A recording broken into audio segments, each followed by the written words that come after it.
Well, there we go. Mo, how are you? Good to see you, man. I'm good. How are you? We had if anybody was trying to watch there, we had a little bit of a false start because I forgot to press play, but we're all right now because we pressed play. It's been one of those days. But you're all very welcome. I got it. I got it before, like it was an hour long, and we realized I wasn't even recording. We had a that's never good. That's never good, especially if it's been a really good stream and you smashed it. It's a good job we picked up on that there. We just wondering when that's a good thing about a live stream because you know that evening, Fred, how are you? You know that people are watching because a little number pops up in the left-hand corner. By the way, guys, last time I did a stream with Paul Thorpe, the quality was really bad. So keep me up to date on what this sounds like and what it looks like, because what we don't want is giving you guys a bad experience. We want you to hear it, enjoy it. We're going to try and have a light-hearted look we can at British politics and world politics and culture and religion. If this is popular, we'll do it a few more times. So this is, what do we call this stream again? Culture, Religion and Politics with Mo and Dick. So here we are. You're welcome, Mo. So let's talk about politics. What is going to happen in this election, Mo? Is Nigel Farage going to be our next Prime Minister? Well, obviously not, but he can be the next opposition leader, can't he? Which might be a good thing. Very interesting thing, though. Very interesting thing happened, right? So I did sort of like a thought experiment. So I made 2 videos this week, back to back. One video I made why you should vote for reform, and the next video and the next day I made why you should not vote for reform. And the one that I made, you should not vote for reform, got more views and got more engagement and got a bit of abusive comments as well. Because people were just reading the headlines and responding, "Oh, you traitor, you this," and it's like, you're not even like, because I was arguing in why you should not vote for reform. I was arguing the Hitchens point of view, and I was saying that I don't agree with it, right? So it shows you the kind of atmosphere that we have right now, the environment we have right now. People are all emotionally charged up. And they're not like they don't even want to engage with anything. They just so emotionally. It's called febrile. The reality is, I mean, there are arguments for both points, and I've actually done the same. I've been doing videos, and I think that's just because I'm double-minded. Because I'm going, well, I know Farage. I don't really trust him too much. I don't trust any politicians too much, and I'm going, I know what he's at, but at the same time, I'm going, well, miracles do happen, and I'm only half joking when I say Farage could be Prime Minister. Here's the thing. Right? I did a video this morning, and if Farage managed to team up with a whole lot of the right-wing Conservative MPs, because they're going to get wiped, they're going to get massacred at the next election. Because if Farage is standing candidates against the likes of Suella Braverman, Penny Badenoch, David Davis, on it goes. We know all the. Yeah, the decent one. I mean, this is the thing. There are still some decent people in the Conservative Party. Funny, I was watching Andrew Bridgen video earlier on. He might disagree with me on that, but he would know more than I would because he was in the party. But the reality is, if the Suella Bravermans defected to reform in the next week and a half, it could be very interesting. Because let's say Nigel is currently polling around 20%, for argument's sake. Some of the polls are put him as high as 24, 25%, and other polls as low as 14%. So he could get anything from no seats. If he's getting 24, 25%, gets up to if you go up to 30%, he could get 100 seats. It's a possibility. It's highly unlikely, but it's a possibility. So I think so. Like he will win his seat, though. He will win his seat from Clacton. Oh yeah, that I'm pretty sure absolutely. About, I would be pretty sure he'll get his seat. So but if the momentum that they've got now turns into a bit of organization, I mean, to be honest, a lot of this is very, very, it's guesswork because, all bets are off. We know one thing, the Conservative Party is going to get completely annihilated. And I was kind of with Hitchens saying, well, Farage is the author of this. And to an extent, he is. He is the author of this to a very great extent. But it was something that had to happen anyway. So if it goes wrong, and when I talk about going wrong, if Farage gets like 2 or 3 seats, that's not really that's not really enough for him to say I'm the opposition party, right? If Mm. he only gets one seat, if he only gets his seat, it's a pretty much a disaster because he's going to be stuck in Clapton for 5 years, twiddling his thumbs, Yeah. trying to build a movement, which Mm. really, yeah. So there's a lot of fluidity. Having said that, if it takes off to the extent that he's up on 30% and he manages to get 100 seats, then he is the opposition. If the right wing of the Tory party jump ship now and join him, then there could be a position where he could actually win the election. That's the extremes of this. It could be a disaster for him. If he doesn't win a seat at all, like, he's gone. He's not. I think He'll be finished with politics because it's changing day to day so much, and I think so. I don't think so. People were and anticipated his game, his social media game, right? I didn't expect him to be on TikTok, right? And he is smashing it. The thing is, he's getting through to a whole range of people that only till now only Labour had access to, right? Yeah. So it shows that it doesn't matter. These elections don't even matter. Even if he only gets his seat, it doesn't matter. He is building something that can compound in 2029, and it might be good that he doesn't get enough seats, because that will show that, okay, it can be done, but because we didn't back him up, like we as in the whole public didn't back him up, that's why it wasn't done. So maybe we go for it. The other point could also be that, let's say only 2 or 3 seats, he wins only 2 or 3 seats, and the Tories get decimated, like get 100 seats or something, because 100 seats for Tories is decimation. It could be that there's a coup from within, and he dissolves reform, goes over to Tory party along with his other 2 or 3 seats that win, and then takes over Tory leadership, right? That is another thing that can happen. It's not necessarily as bad as we think it might be, because a Tory party under him could be a lot more, a lot better than Tory party without him right now, right? I would prefer the Tory party to be completely destroyed, but it's not easy to destroy such a historical party. It will always come back anyway, because it has so much backing, it has so much historical backing, it has so much name recognition, brand recognition. It's not going to happen. I think so. Most likely, if he wins less seats, then he goes over and does the long march within the Tory party, or if he gets more seats than we anticipate, then either way he's going to combine the other Tory members within, and like make a go of it, and sort of like lead the center right, like he wants to. Yeah, I mean, I've got, again, because of Nigel. Look, if I was where it stands now at the minute, if the polling's right, if the polling data's right that Matt Goodwin's putting out, and he's saying that Farage is probably on about 20, 24, 25%. I would, and I've been very cautious in what I've said. As it stands at the minute, I would be saying, if I'm in Northern Ireland, so I'll be voting for a different candidate, but he would be centre right anyway. So when I say centre right, he'll be exactly on the same page as us, right? But if I was in England right now, I would be voting Reform. And not because of trust for Farage, not because I like Reform. I like a lot of the stuff that was in the manifesto. I think it was great. They've ditched, I think we spoke about this last time, but they've ditched the net zero migration thing, because the net zero migration plan was still going to bring 400,000 in. So Farage, again, fair play to him. He's changed things where they need to be changed. So, I'll give him that. And he knows how to run a campaign. And he's smashing it. So I'm kind of, I would be a reluctant reformer. And Nigel Farage savage Islamic Starmer over Northern Ireland veteran scandal, Reform UK leader warns this is one of those moments we get the real face of the Labour. Absolutely, yeah, that's true. That's very, very true. There's Paul Thorpe. Paul, thanks for watching. That's Paul Thorpe watching at Unite UK.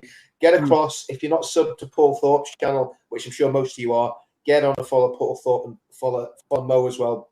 Mo, just give your handles for your social media here just before we forget. At the World of Momus. That's as simple. You can find me everywhere with that, at the World of Momus, on YouTube, Twitter, Facebook, Instagram, whatever. Yeah, excellent. So the issue is how far can reform go with this? How much damage? I think they've killed the Tory party. I think it's safe to say that the Liberal Democrats, with Ed Davey doing all those little commando roles and going to Thorpe Park and falling off water slides and all that sort of stuff, will do for the left of the Tory party. And Farage is definitely absolutely savaging the right of the Tory party. Now the question is this, and this is why I've been going after Labour. The Labour Party are getting a free run in this election, and they shouldn't be, because if we get a massive Labour majority, and this is where I am worried. If we get a massive Labour majority, some of the policies that they will be passing will be absolutely obscene. They'll give free votes on things like assisted suicide, up to birth abortion. They're going to pass the conversion therapy law, where if even a doctor suggests to a young person that thinks they're trans that they might not be trans, that doctor will be liable for prosecution. Outside, if you're a Christian or a Muslim that actually maybe thinks been a transgender or having a gay lifestyle, maybe you could be talked around and come back to the faith. If you do that, you'll go to prison. That's pretty much what we're looking at. The other issue with the Labour Party is we've got the all-party parliamentary group's definition of Islamophobia, which says something like it is rooted in racism, and it talks about Muslimness. Now, Mo, you're an ex-Muslim. I'm racist against Muslims. What does Muslimness mean even? I mean, and this is why people get caught in the trap when they're at work and all these sorts of things, because if you say anything, they can get you. And so we've got criminalized. People actually don't understand how bad it is, because I myself have been investigated for being Islamophobic at work. So you can, and I can fight it, but other people who have not been a Muslim or who are not ex-Muslims cannot fight it right now. But even now it's a problem. So when Labour comes in, all that pretense will go away, right? And I'm most likely going to be fired from my job, or I'm going to have a lot of trouble and stuff. And this is a worry, because it means that I have to police my own words. I have to self-censor, which is just not in me. If it was in me to self-censor, I would never have become an ex-Muslim, right? So exactly. I've worked out what I'm going to do, Mo. Whenever the legislation gets passed, I'm just going to start talking about the satanic death cult. So every time I talk about the satanic death cult, people know what I'm talking about. It's this death cult where the founder of it married little girls and butchered loads of people and cut people's throats and stole and kidnapped and sex slaves, intimidation. He was the original Godfather. He was the Sicilians based the mafia on the life of the leader of the satanic death cult. So I think what we're going to have to do. We're going to have to use a bit of satire and a bit of sarcasm to get our point across. But the reality is that, and this is the problem I've got with the whole reform project, what the Conservative Party have done. We're going to be subject to something that is absolutely horrific in the next 5 years. Now, and that's if we don't end up in World War III, which a lot of people are predicting that we'll be at war with Russia in 6 months, which would be very interesting, considering the Labour Party used to be made up of complete peaceniks until Tony Blair took over and suddenly decided war was a really good thing for lefty liberals to do, especially when it's not the blood of you or your children that's getting shed in a foreign land. So, I mean, what do you think about the whole Russia thing, Mo, in terms of what's going to happen next year? Whether we get Tories or Labour, we're going to go into war with either one of them, right? Because that's the best play that they have. They are uniparty for a reason. They'll fight on different sort of fronts or different strengths of it or different, level of their fight it will be, but they will take us to war, both Tories and Labour, right? If either one of them has majority. So there's a thing though, because if Labour comes into majority, we're going to have 5 really bad years, but Labour will not have anyone else to blame. So come election 2029, they will get decimated as well. And what's going to happen within these 5 years, if Tories get decimated now, and then Labour comes in majority, is that there will be a shift going on the right, where the lefty socialist Tory MPs are going to go to Liberal Democrats, and the actual Conservatives will want to join up with Reform under Nigel Farage, right? And maybe if Nigel Farage is thinking this way, I don't think so. It would be a bad idea to bring in the brand of UKIP to work on the local levels, right, and combine with them in that way. So that way, Reform does not have to build a ground up movement. It has someone who's already building from the ground, which also means it gives people like us the opportunity to be pro Reform, but be able to push them to what we want, right? Where we the criticism that we have of Reform is that it's not, for us, it's not understanding the social aspects of things, and it's reacting. Its policies are reactionary policies and stuff like that. So it's those things that we can push them towards, like, look, listen, the Islamist problem is real, and this is something that you need to deal with. Or the lack of Christianity in our culture is a problem, and we need to take these steps, or whatever it might be, right? So those are UKIP point of views as well, of going even harder with immigration, and so on and so on and so on. We will have a way to influence Reform then, right? Now, I have been very cagey about it. I don't want to go full Reform right right now, because Yeah. there's a reason why I'm a member of SDP, because I think so they have a bit of sense towards them, but at the same time, they're not big enough of a party to inflict the pain that is needed on the left, because they Yeah. are natural progression for the actual Labour people, who are sensible, patriotic people who just are left leaning. There's nothing wrong with being left leaning. It's just a different point of view, as long as you love your country and want to do best for your country, right? Which it was used to be, most of the Labour people. That's why people were on the Labour side. But what it is like, not even wanting to go full Reform, but understanding how you can come into power, right? How your ideas can come into power, how you can influence your idea to coming into power. Backing the small party, even for the next 50 years, you will not get your ideas into power, right? You will need a momentous amount of money pushed into, let's say, to UKIP alone, right? At least 20-50 million for them to become a big brand enough to take over. It's a money's game, at the back of it, right? They will need a generation to keep plucking at it before they come over, right? This is the reason why SDP hasn't blown up more in so many years as well. There's nothing wrong with what they're doing. They're doing I mean, organic sort of way. So Reform is already there, I think so, as a brand. And rather than us trying to bring them down, I think so it might be a good idea to link up with them. That's why other people are seeing as well, it's already a brand out there.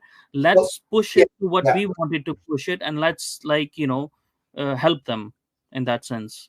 Yeah, I think this is where the whole idea of the pledge and the idea of a movement. I mean, Nigel's talking Hmm. about building a movement. Well, I was saying imitation. I was saying to a friend today, imitation is the best form of flattery. Yeah. We were talking about a pledge before and after the last demonstration on social Hmm. media. Lawrence was talking about it. Tommy was talking about it. I was talking about it. We're all talking about the pledge, which has been written. The website's up there. You can go and have a look at it. It's in the description of the YouTube video.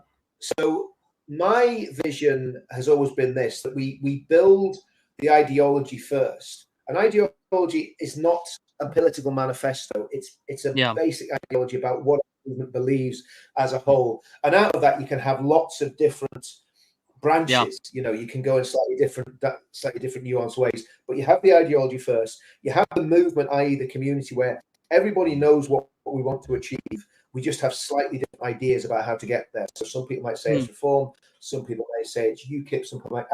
I must admit, I do like the SDP, Mo. And again, we're going to talk openly here. I think the problem you've got with the SDP, I think the guy that runs it, I mean, I can't remember his name, grey-haired fella. The guy that William runs it Houston. seems like a really nice William. Yeah, he seems like a really nice guy. but he has the charisma of Theresa May. Okay, I know it doesn't sound nice, but that's just the reality of the situation. He's not a Nigel Farage, he's not a Tommy.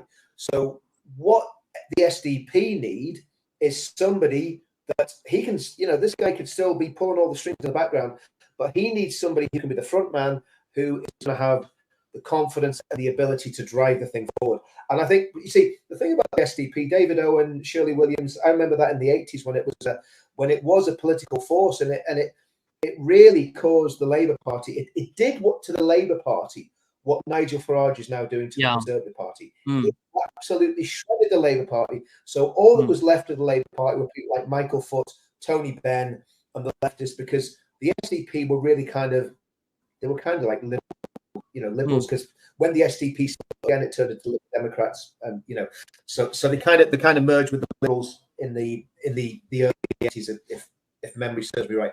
So that is a brand in itself that people will know.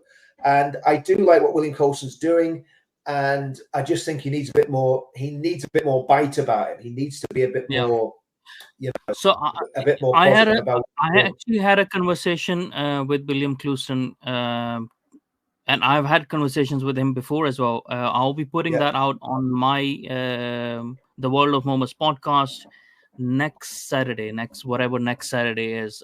before the election. I think so, 29th or 30th. I can't remember. I'll put that out. And this is something that we were talking about, like why they haven't burst through. And it is a scale of economics, right? They don't have that much money. They don't have, and whatever they're doing with the budgets that they have, I think so they're doing really good. And I think so their brand of politics actually might not work with a populist politician, because they are very anti that sort of a thing. They want politics to be more academic or more sort of working, that actually works for you. They want it more local, so they really like pay attention at local things.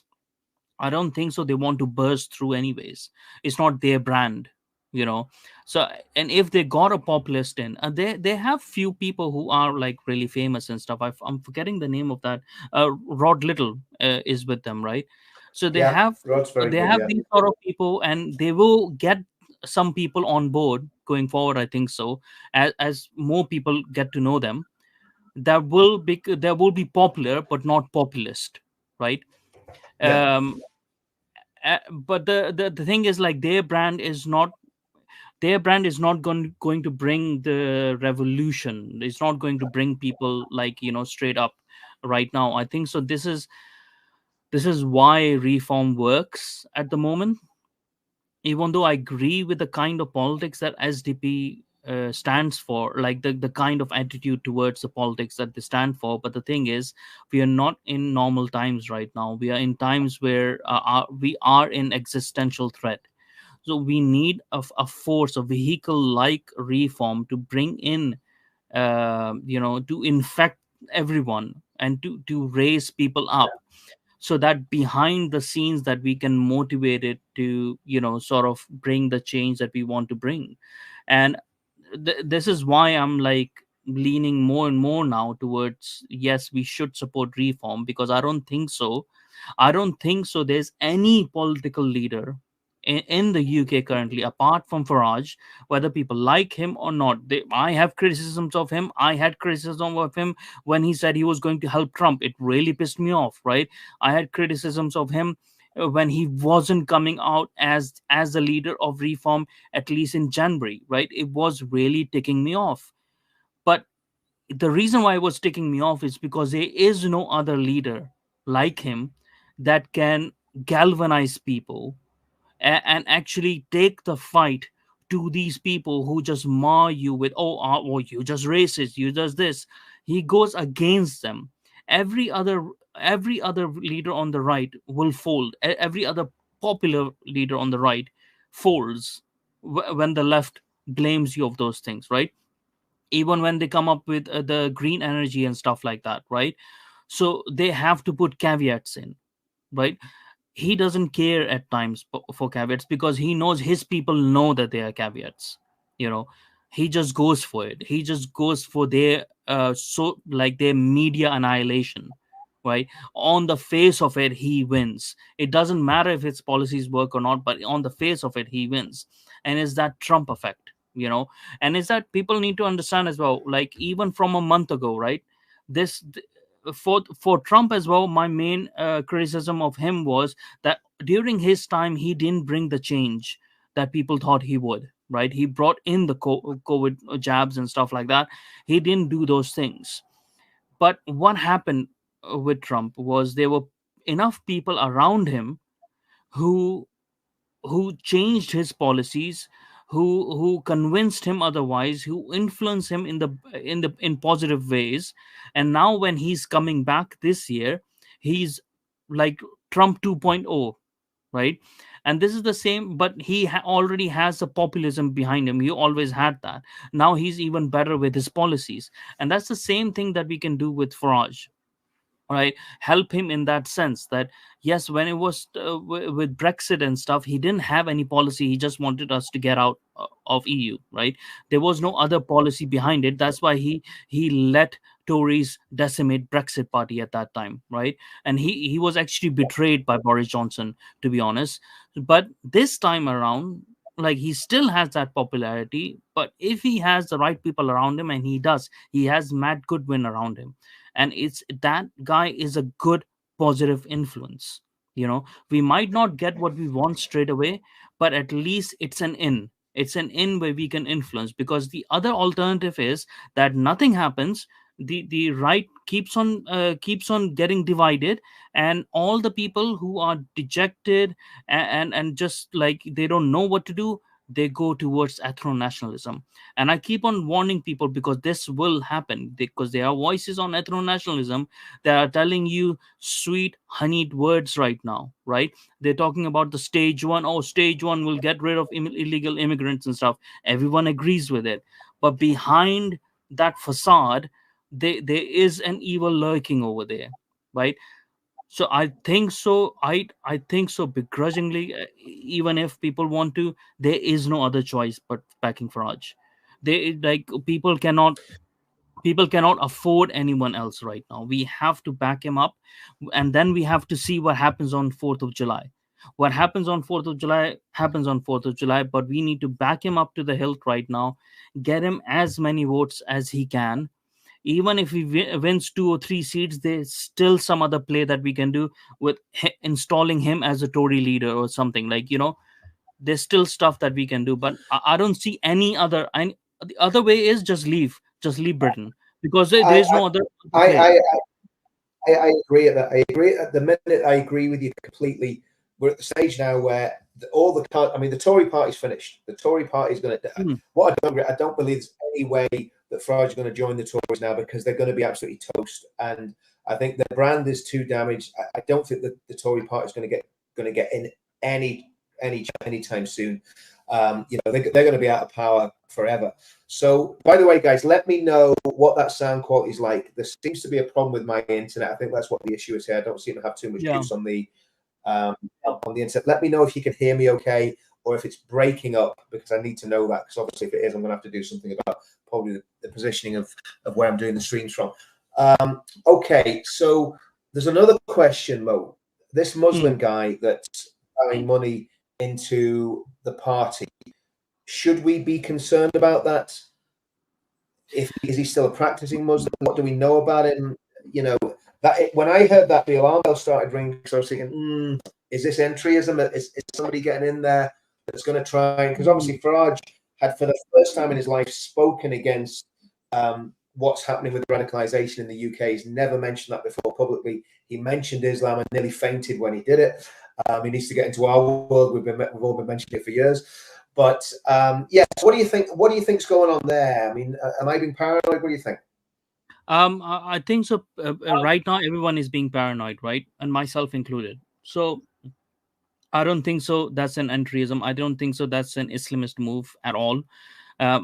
Because I know that. See, the reason is people think that I'm very anti-Islam.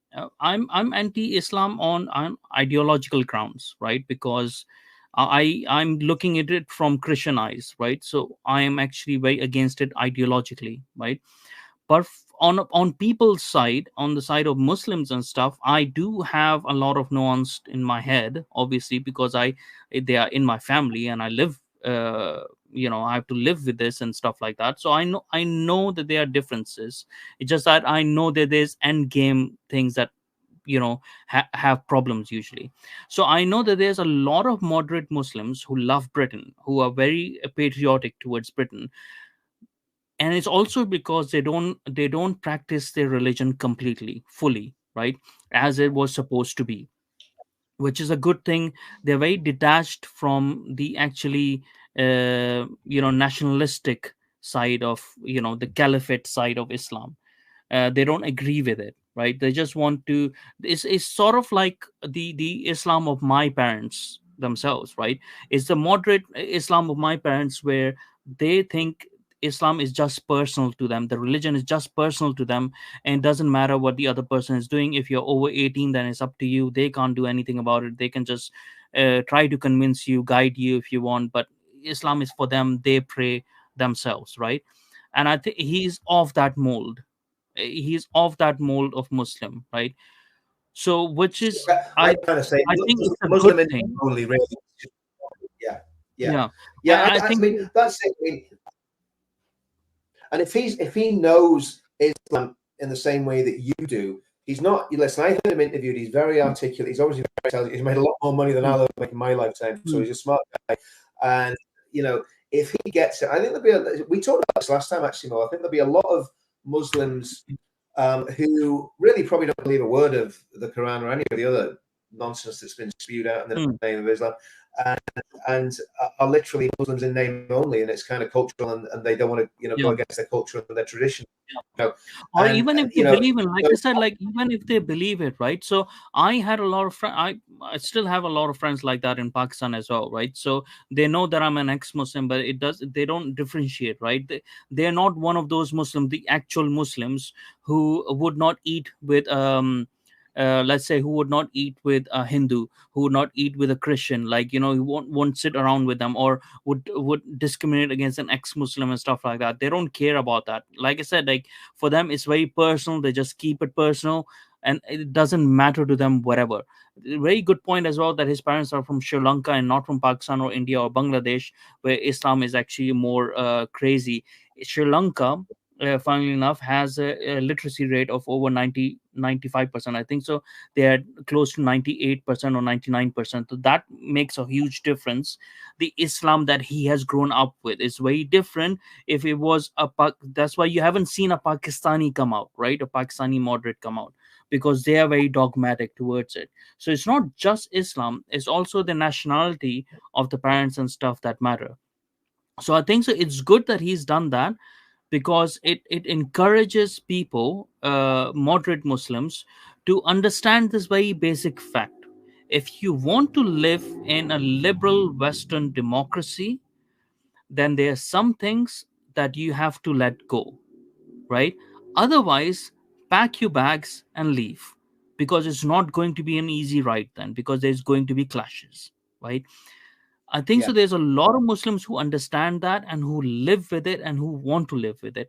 There's actually a lot of moderate Muslims within Britain who wants to get rid of all the illegal immigrants and all the new coming Muslims that are coming in freshly, and who are turning their kids into extremists. They are very worried about that, right? Why don't you get that in America? Because America had actually a proper point based system and stuff of their immigration. They didn't just let any wali in, right? Any Muhammad or whatever in their country. They actually had proper barriers to it. Australia started doing that as well. We need to start doing that as well, and we need to start deporting these people. As I've said before as well, the people that we imported into this country from the 1960s, that labor did under Harold Wilson, from Pakistan, from the villages of Pakistan, those were the people who would not even integrate into the metropolitan cities of Pakistan itself, right?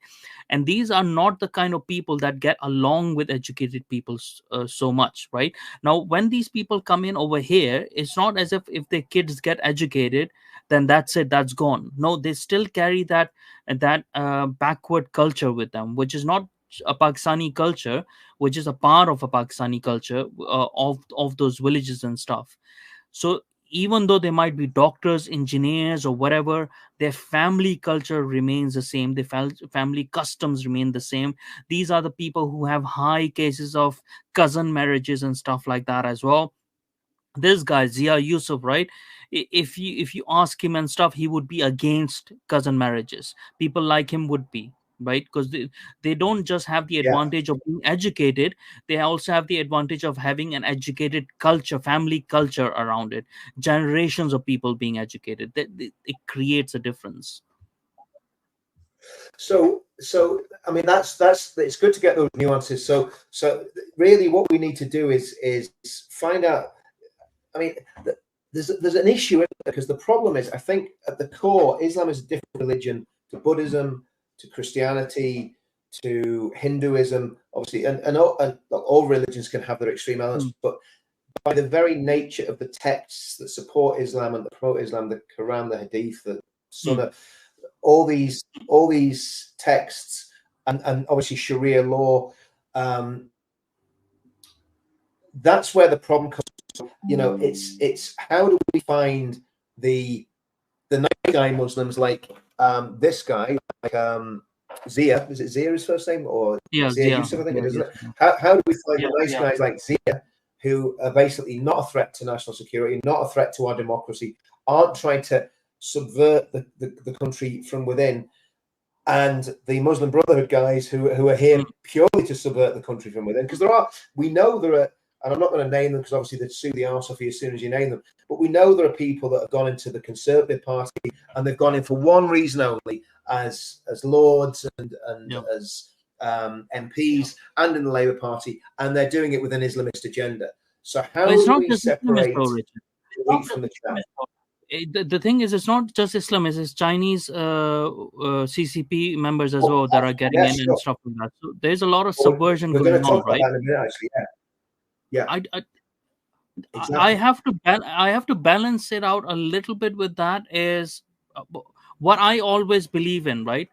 Like, who the hell cares? Why should we differentiate between who is a good Muslim and who's a bad Muslim? I'm actually not interested in that, right? I'm interested in, this is what we stand for. This is Britain. If you're in, you're in, right? If you're not in, then get the hell out. So it's also that it's come to a point, why do we have to care who's a good Muslim, who means us well, and who's a bad Muslim? Like, it shouldn't be our problem, right? It shouldn't be our problem. It's nothing to do with us. You are the ones who needs to fit in. We don't have to make a room for you. If it's not to your liking, go away, go somewhere else. Like, let us have our country then, you know. But at the same time, how do we differentiate, Richard? It's very simple. It's very simple how we differentiate, at least by their actions. So if someone is a member of Hizbut Tahrir, right, and we prescribe that as a terrorist organization, why have we let go of all their members? Why have we not investigated them, got them, deported them, investigated all their contact list, all their family members, and deported them as well if we found something untowards? Why have we not done that? What happens is, like, we say, oh, this is a terrorist organization, we're going to, you cannot have a terrorist organization, but we're not going to charge any members. Well, what is a terrorist organization without its members? Like, you know, it was the members who were terrorists who made this terrorist organization, right? So at least if we start charging them by their actions, by what they're doing, we see these videos all the time of these imams giving hate speech, nothing happens, right? So at least the way that we can differentiate and we can take action first is by the ones who are illegals, catch them, deport them. The ones who are illegals and who have been here for a while. So what happens to illegals who try to stay over here for 10 years and they get citizenships at the end, right? If they have been illegal over here. I'm going to cut across you here, Mo, because there's a question in the chat. I think this lady's misunderstood what was being said there.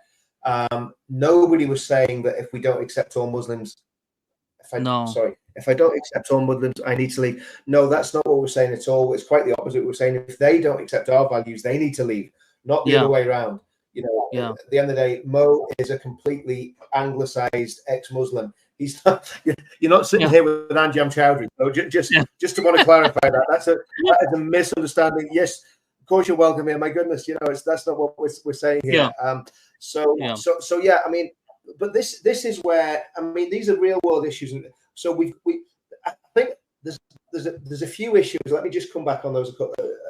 Mo. One of the things is, if you look at Nazi Germany, and I've said this before, 10% of at its height, 10% of the German population were paid up members of the Nazi Party, right? The highest vote they ever got in an election was 39% in a you know, legitimate election. Obviously, once they got power, very much like Hamas, very much like Murray Label do, they clung on to power until the end of the war.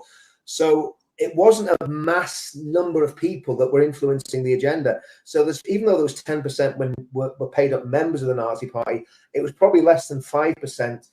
The tail was wagging the dog, and that's what we've got in this country at the minute. We've got an elite that's no more than probably 1% that's making all of our lives pretty miserable at the minute and taking us down some very dark and dangerous roads. And that's my worry with the Islamic community, when we've got polls showing anywhere between 30 and 50% of British Muslims wanting Sharia law. Some polls actually, but the last poll, and I don't know why the Henry Jackson people and the other people that reported didn't put this out, but one of the problems with the polling was the way the questions were framed. And one of the questions was, you know, do you totally reject Sharia law? And there was only 25% of people said that the Muslims polled said they absolutely rejected Sharia law. So that's where the concerns come from. And I do have those concerns. I have massive concerns about the radicalization, not just of Muslims, but of the left that's gone on since the 7th of October. There's a friend of mine, he lectures in Sandhurst. I'll not say his name because obviously he'd probably get in trouble for talking to me because I'm such a right-wing extremist lunatic. But I was talking to him before Christmas. Look, yeah, exactly. And this guy is very, very heavily involved. He teaches intelligence at the at Sandhurst and military strategy and military tactics, and he's involved in the intelligence community. And he said to me, he said, look, he says, the radicalization that's going on now, I have never seen in my life. And he's obviously talking to guys in the security services who are dealing with this on a day-to-day. He says, I've never seen anything like this. He says it's off the chart. And he says it's not just Muslims that are getting radicalized. It's a left who are becoming Muslims and getting radicalized at the same time. So you've got dumb white kids who are becoming Muslims. And that just takes me to the fact, how bad has the Christian church been that you've got, you know, young white English people converting to a completely foreign culture and religion that wants to destroy their nation.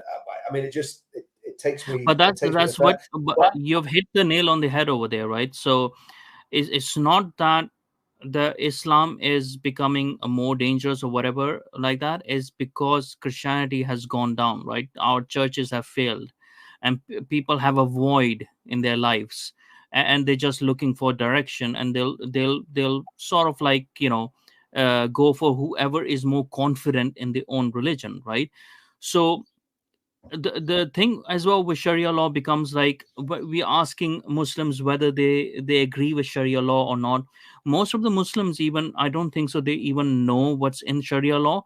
They're just told that this Sharia, there is a law, it's an Islamic law, it's based on Islam, whatever, and we should believe it, right? So if you ask them on the cuff, they are always going to say like, yeah, but we should agree with Sharia law. But there's a lot of Muslims who have to go through the problems in Sharia law, then they become against Sharia law themselves, right? What we should be campaigning for is that there should be no parallel law, right? Apart from our British law, there should be no other law, right? And it should not even be, and that goes for the Jews as well as for the Muslims, as well for the Hindus, as well for the Sikhs, whatever other religion, right? We are not allowing any other law, and you're not going to have any parallel law. You're not going to have any of these Sharia courts or whatever, even if they're like, oh, they don't affect our they don't have any implications on the law. that doesn't matter. You're having influence on the society, on the community by having these, and people who are trapped within it, like the moderate Muslims who get trapped within it, they don't have an out then, right? So I think so. Yeah. These need to be, all of them need to be shut down, right? All of this, anything that is not state religion has to be shut down in an official capacity, right? So I think so that, Yeah, and I mean, that actually gives yeah, moderate Muslims a better life as well, that's right. because then they can be moderate. Yeah, I think absolutely. I think, well, I think there's two things happen. One, that the state has been far too lenient and has let these things crop up all over the place. You know, with someone's mentioning King Charles there, and King Charles, to me, wow. I mean, this guy, he wanted to be defender of the faith. He wanted to actually say, I'm defender of Islam as well as Christianity, which is just ludicrous position, ignorant, stupid, This is weakness. It's just weakness. He's been, and of course, you know, a lot of this is to do with them running around and kowtowing to the Saudis in the 70s and 80s. There was a lot of Islamic influence even then. And there was, I'm not sure if I told you this before, but there's a guy I know, Gavin Ashenden. He used to be a bishop in the Church of England, and he was actually one of the Queen's advisors, spiritual advisors. And he got a phone call. This is in the last 10 years. He got a phone call one morning, and it was from the Archbishop, and the Archbishop said to him, he says basically, we believe you've been talking to the Queen about Islam. And the guy says, yeah, I've been talking to the Queen about Islam. You know, that's my job. I'm a spiritual advisor. And the Archbishop said, well, she's been listening. And Gavin was no dozer. He got the picture straight away and said, you'll have my resignation in the morning. So because Gavin knew what Islam was about. I mean, Gavin is, you know, poor old Gavin converted to Roman Catholicism as a result of his problems with the Church of England, which again I don't think is a great idea, but that's a theological thing more than anything else. Yeah. So, you know, religion, politics, it's all swirling about at the minute. I see what I believe are the seeds of a Christian renewal. A lot of people, including myself, have rediscovered the faith after, you know, times of backsliding, whatever you want to call it. So I see that as a strength that's coming through. But again, I'm actually concerned that Christianity doesn't get politicized like it seems to be in America. You know, there seems to be, before we go on to that as well, like, I think so there's two things, right? Why I say like about the state religion and stuff, because there's a lot of people who say that, oh, we have a secular democracy. We actually don't, because the head of the state is the head of church, right? So our king is the head of the church. So no matter how much we would want to have separation of church and politics, which I'm in favor of, the government and religion should be separate. Well, the thing is, as long as we have a king, as long as we have a monarch, we will always have a state religion, because he is the head of the church, right? He or she will always be the head of the church. So there's a difference between what people might want or might not want, and they get angry at when I state the facts, because the facts are the facts. We are not a secular democracy. I don't. The reality is secular. The reality is secularism has run roughshod over the church. So the church is a secular institution now. The Church of England is a church in all but name. I mean, there are some good evangelicals in the Church of England. Some of the Anglo Catholics is quite strong in the faith as well. But on the whole, it's a liberal Christian, you know. Yeah, but the reality is, and to me, we actually need to go in the opposite direction. We need to re-Christianize politics and government. Because look, the fact that we've murdered 8 million babies by abortion since 1968 is horrendous. I mean, it is a Holocaust. There's no doubt about that. This new government are going to push for possible birth abortion. They're going to push for same-sex marriage. They've already got that. The Conservatives did that for them. They're going to push for assisted suicide. And they'll all go through as private members' bills, so that the political parties put their hands up in the air when it all goes wrong and say, "Oh, nothing to do with me, Governor. It was just one of those things." So I think we need to go the other way. We need to have more genuine Christians engaging in every area of society and every area of politics, because Christianity is actually a very level, even if you don't believe it, it's a very leveling and generous and benevolent faith. Secularism is not. Secularism is not a friend of human rights. The worst states in history were the communist states and the fascist states, and none of them were they would have dressed themselves. Certainly, the fascists dressed themselves in Christian garb, but they were certainly not Christian. They were ideologically. The state became God, as it did in communism, because they were all socialists, national socialists or international socialists with the communists. So to me, it's like out of the frying pan into the fire. We don't want to come under the sway of Sharia law by any means, but at the same time, I think secularism, and I understand ex-Muslims becoming secularists because of what they've been through and they've seen theocracy firsthand and they know what it's like. But I'm not talking about theocracy. I'm talking about that soft, gentle influence of Christ-likeness in society can only be a good thing. It's never, if it's done right, it's never wrong. Obviously, if it's not done right, I think so. We have to sort of look at what we have currently, right? So we have a king who is the head of the state, who is the head of the church as well, right? Now, it doesn't matter whether he favors Islam or talks favorably about Islam, or whether he reads from the Torah, or he reads from Sanskrit, like, whatever, the Hindu scriptures or whatever. It doesn't matter. By law, he is the head of the state, right? And by that affiliation, he is the head of the church. And it doesn't even matter if the church is not following the precepts, right? Now, this is the actual problem why we don't have. Oh, hi, Herman is there. Hello. There he is. This is the problem that we have with Christianity, is because we have a head of the state who is the head of the church, who doesn't who is not an out and out Christian like that, or who is getting influenced in the wrong way, or who is afraid to express his views as well. Because we also have to think, like, our monarchy and all our royals, they're very disconnected from the day-to-day life of people and stuff. It doesn't affect them that much, right? So they get sort of influenced by whoever is in the ruling party, in the governing party mainly, who is telling them what the dangers are, or the intelligence report that is coming to them, right? So if the intelligence report for a very long time has been coming to them that we have a problem with Islamic extremism, right, and we can't get rid of them or whatever, and we need the way forward, the plan is that we are going to we're going to make sure the moderate Muslims are not, like, the moderate Muslims are different, this is not Islam, the extremism, we're going down with that line.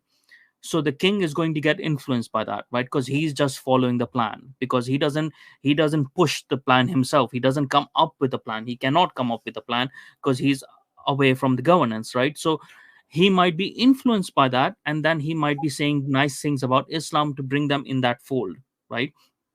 That also doesn't mean that it actually relates to what he actually believes in. Maybe he knows that Islam is wrong, or he understands it, but he's being tactical about it, right? He's being diplomatic about it. The other part as well is, like, if we get a proper political leader that understands the dangers, and then drives the intelligence and drives the whole influence of the country towards that, then we might be able to have a positive influence over our monarch as well, so that he stops this wishy-washiness, he stops this interfaith monarchy within our Church of England, and get rid of the archbishop and set in a new archbishop, and we start a new sort of a thing, right? So a lot of these things can happen. I think so people just see what's happening on the face of it, and that means that that's a reality. There's other factors that are and it's a British nature, right? It's not an outburst sort of a thing. It's not like, the changes have to come very slowly for the British nature to actually accept it, right? So I think so there's a lot of those factors involved. And that also, it has part of the cultural movement is to make the environment as such where everyone from from the king to to the lowest person in the lands, they can feel comfortable in expressing their Christianity and their point of views. Even if you're, because people have to understand, even if you're not a Christian, right, you live a better life under Christian country, uh, because Christianity is Can not I just supposed to can I force just dive you. in? Just dive in here, Mo. There's a question in the which you'll be very well qualified to answer. And Paranormal Channel asked, "Is Sharia law or religion?" Which I thought was quite a good question. Could you just explain that? You know, is Sharia law or religion? Does that, if that makes sense to you, the question? If you get Okay, what Sharia she's trying is to say. law, right? Sharia is law. So when you're saying Sharia law, it means law, right? So Sharia means law, and Sharia is derived from all the Quranic verses, the Sunnah, and then the ijma on those, all those things. Like, you know, the ijma is sort of like, you know, all the scholars coming together and agreeing upon it, like, you know, and they've derived Sharia from all those things, right? So Yeah. in Islam is not like Christianity, so people need to also differentiate that it's not, and it's unlike any religion. It does not just go after your spiritual well-being. Actually, it doesn't go after your spiritual well-being at all. It is about how you live your life. Islam is a way of life, and Sharia is actually a prescription of how to live that life according to the edicts of Allah, right? So that's Yeah. where we get muddled up. And I think that's the difference, you see. So basically, if Sharia was imposed on the UK, it would be very strict, very rigid. Whereas what's happened over the years of development in the UK with Christianity is Christian values and ethics based on the Ten Commandments, the Sermon on the Mount, obviously the rest of the Bible. To be honest with you, not just those areas. That is what British law was basically based on until probably the 1950s and the 1960s. In the 1950s and the 1960s, people like Rod Jenkins came in. They passed what they called liberal laws, which weren't liberal at all. So you had relaxation of the divorce laws, relaxation of the laws on sexuality, relaxation of the laws on abortion and birth control, etc. And really, and obviously, really an attack on the family as well, which came with feminism. So in some ways, when you look at the social makeup of Muslim communities, they have more social cohesion than indigenous British communities do, because ours are so fragmented, because our families are small, people move about a lot more. You know, Northern Ireland, where I live, is a bit different. Everybody stays close, and the families are quite a lot bigger than they are in mainland GB, but not so much so now. But so what you've had in the last 60 years is a watering down of traditional Christian British values, to an extent that if people were looking at the way we live now, it would be unrecognizable. Now, I'm not saying we go back, we throw everything in reverse and we go right the way back to the 1950s. But what I am saying is, what we need to do, I think, is take a look at our culture, see where it's failed. Single parent family, well, listen, there's nothing wrong with single parent families. Some fantastic women and men bring up children on their own, and I'm not in any way criticizing that. But the ideal is, the monogamous, married for life situation. Now, everybody fails that test, but the reality is that that's the ideal. The ideal is that people stay together, bring up families together, the whole family unit stays together. And to me, that should be encouraged. I'm not saying it should be legislated for in a way that punishes people that aren't in that system, but it should be encouraged. And that's how good societies grow. So on a personal level, That's the Christian way. That's a Christian way. Is, but here's the thing, though. This is what we've got to be careful of. When the woman caught in adultery was brought before Jesus, Jesus turned around to all the guys that were about to stone her, interestingly, because that was in old Jewish law. Jesus said to him, "Let he who's without sin cast the first stone," and they all melted away. So, in other words, the subplot to that is they were all adulterers, right? So all of those men that were going to stone that woman for adultery were all guilty. The next part of it is when he turns to the prostitute and tells her that to stop sinning, right? And Don't that's the sin no part that more. Yeah, Christians have forgotten, right? So exactly, even though it is exactly. the way of Christianity to not force you, but to encourage you to come into its fold, which is what is needed. So we don't really need legislation. A God that comes in through legislation, like the Islamic God, is not really a God, and it's not really a good religion. It's just a prescription of how you should be. Like it's a communist manifesto, sort of a thing, right?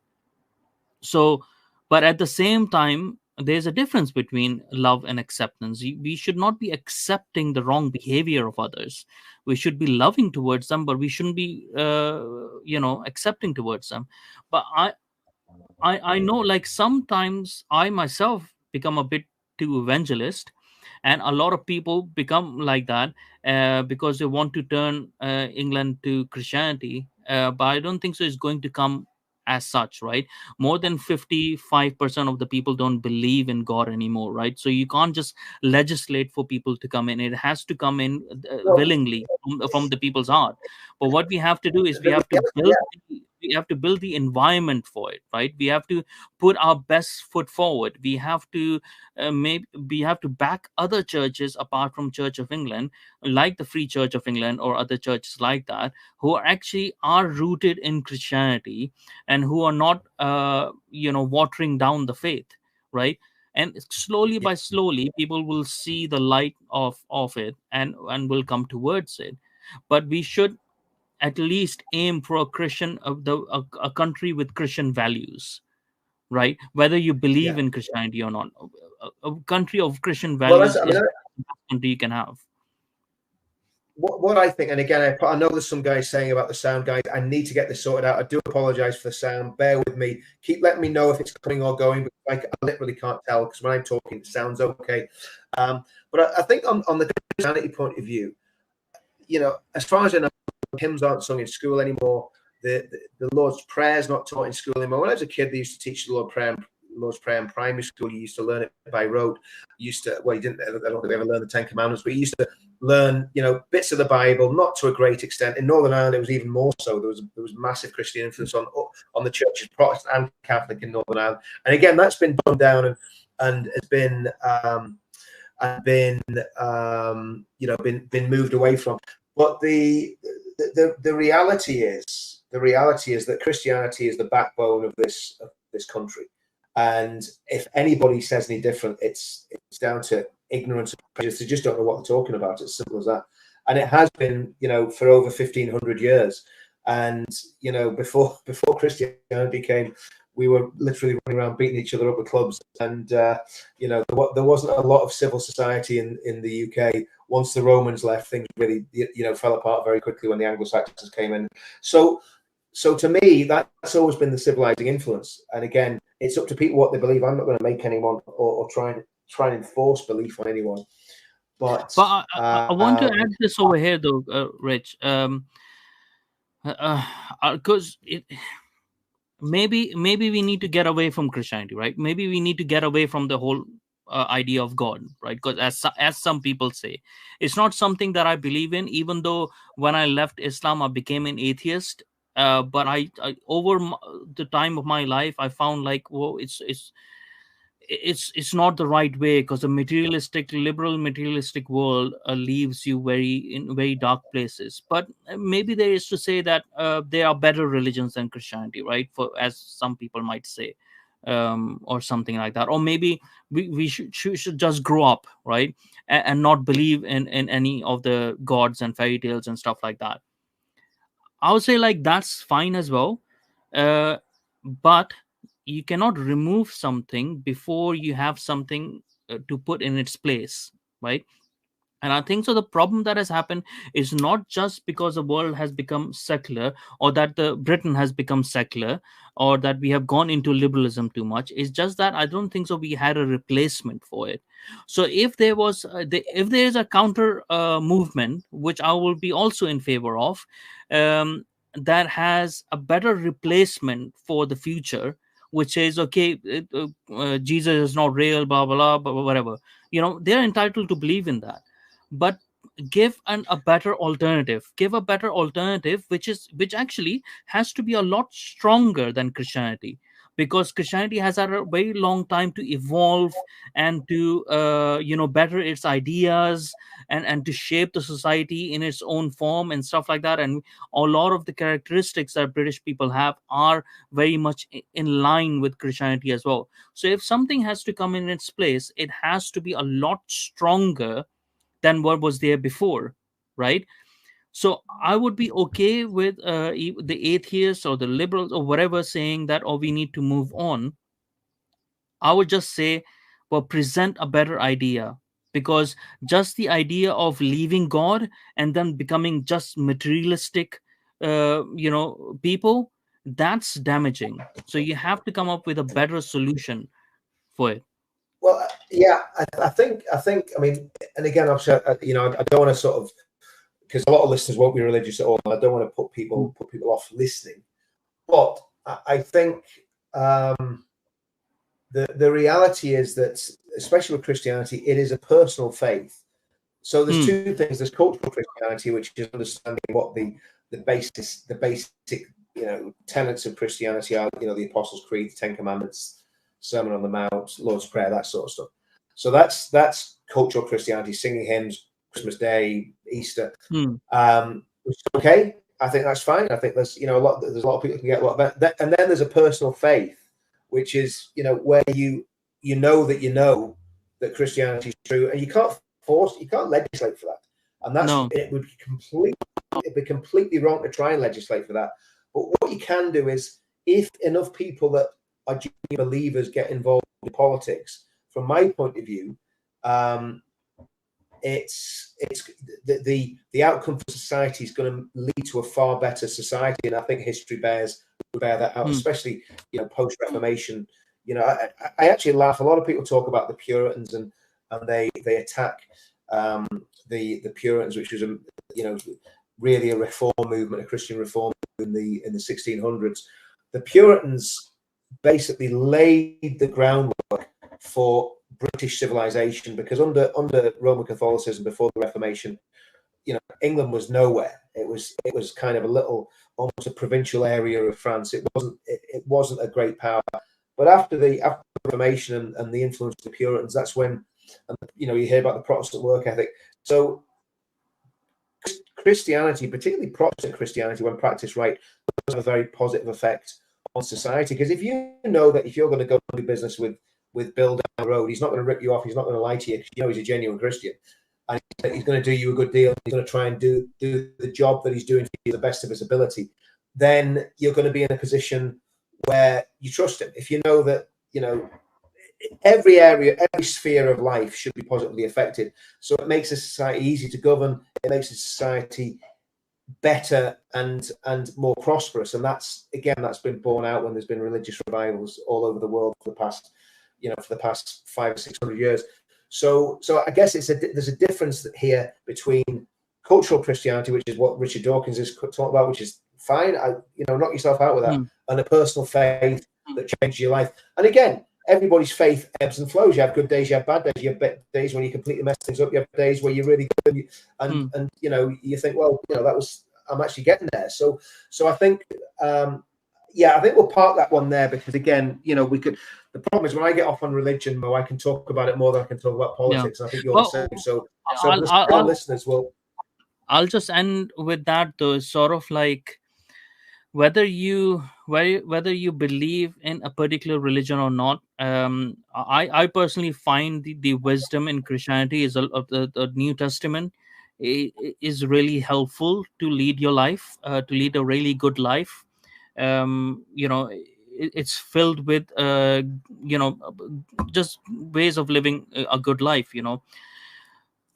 Whether you believe in any religion or not as well, we can't just go on thinking that all there is to life is the things, is the materials, right? Because once you orientate yourself in that way, then all you want is want to achieve more and more things, right? Not experiences, not pay attention on relationships, not pay attention on what you want to sacrifice yourself for the oncoming generation, and so on. This is a sort of the thing what I mean when I say, like, you gotta put something good in place, right? Now they tried to do it with humanism, but humanism itself got infected by woke because it didn't have solid grounds, and it didn't have people, and relied on personalities who were woke, right? And that's what corrupted humanism as well. It Why that is important is because when our governments, when our politics, when we have these sort of people with these sort of mentality in our politics, then they take care of our communal well-being as well, and our spiritual well-being as well, and our, like, the whole. So not just like, oh, how much we better we doing as a GDP, right? We are not just economical metrics for them, then we're not just economical units for them, right? We are human beings who need holistic care as well as the material things, but the material things don't define us, right? So that's why it's important to have that mentality regardless of whatever faith you believe in. Now if you are in a Christian country like England and you have a monarch who is supposed to be the head of the church, then it is not that off-putting to expect that head of the church to promote his own religion, right? Which is what's not happening. He should be taking care of the religion, he should be taking care of the churches, and he should be promoting that, not enforcing it on people like the king of Saudi Arabia would be doing and is doing, right? But encouraging others to join in if they want to join in. But it doesn't matter. You could be a druid for all I care, right? Even druids have a better understanding of life than the atheists do, or the Muslims do and stuff, because they are more spiritual in that sense, right? It just means that it just automatically makes you a better human being, because you're not, the whole center of attention is not you. And that's what needs to change, you know in our society, that we are so much just concerned about ourselves that we have even forgotten the idea of sacrifice, you know and this is what I see missing in society. Not just a particular religion, or not just even religion, but this idea that there's something more than you. Because in the past, even people who didn't properly believe in Christianity, or who wouldn't even go on Sundays, masses and stuff like that, who might have doubt in God, they still have this idea of sacrifice, right? They still have those precepts within them. They weren't geared that much towards just materials. This over consumerism has pushed us into it, and this is the American influence that has come into Britain, and that has corrupted our way of living, a way of life, I think so. So at a minimum, I would like that to be removed. And once that is removed, once people's hearts are open to non-selfish behavior, then they are likely to come to either towards God, or even if they don't come towards God, to adherence to the fact that our community matters more, that me checking up on my neighbor is a lot more important than me having a lie in on a Sunday, right? It's because I care about others more than I care about myself. I think so. That's what's missing. Yeah, I mean, I think, and again, you've got to. You see, I think one of the things that we misunderstand is if we look at human nature, human nature is basically self-serving, and this is why you have, if you look at the communist states when they were rampant, it didn't work. The whole idea of redistribution didn't work. Just the most corrupt people got the money instead of what had worked hard for it. So, and this is where I get back to, and you were talking about sacrifice. The reality is, the idea of sacrifice for the greater good is, if you look back through history, if you look at Roman history, you look at Greek history, and they were great civilizations, but they were based on mass violence, they were based on a huge amount of immorality, and they were, there was a lot of evil in those cultural societies. And then you go back even further. You look at the Aztecs and the Incas in South America. those cultures were not good cultures. But they were civilizations, and they worked, but they worked through a lot of brutality, a lot of blood, and a lot of pain. And I think the difference with Western civilization, and it's unique to Western civilization, that what you said is absolutely right, Mo. It's based on sacrifice. But the reason that self-sacrificing ideal works is because at the heart of Western civilization and Christianity is the self-sacrificing God, the God that goes, do you know what, Mo? I'm going to die on a cross for you, and I'm going to hang there and bleed out for your sins. That is a very bizarre message. If you are a secularist or a rationalist or from some other religion, you look at that and you go, that's not a strong God. That's a weak God doing that.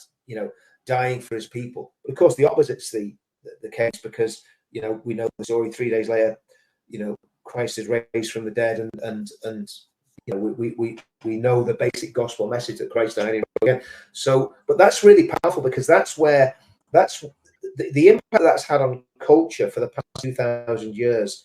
Is we can't understand if that was taken away.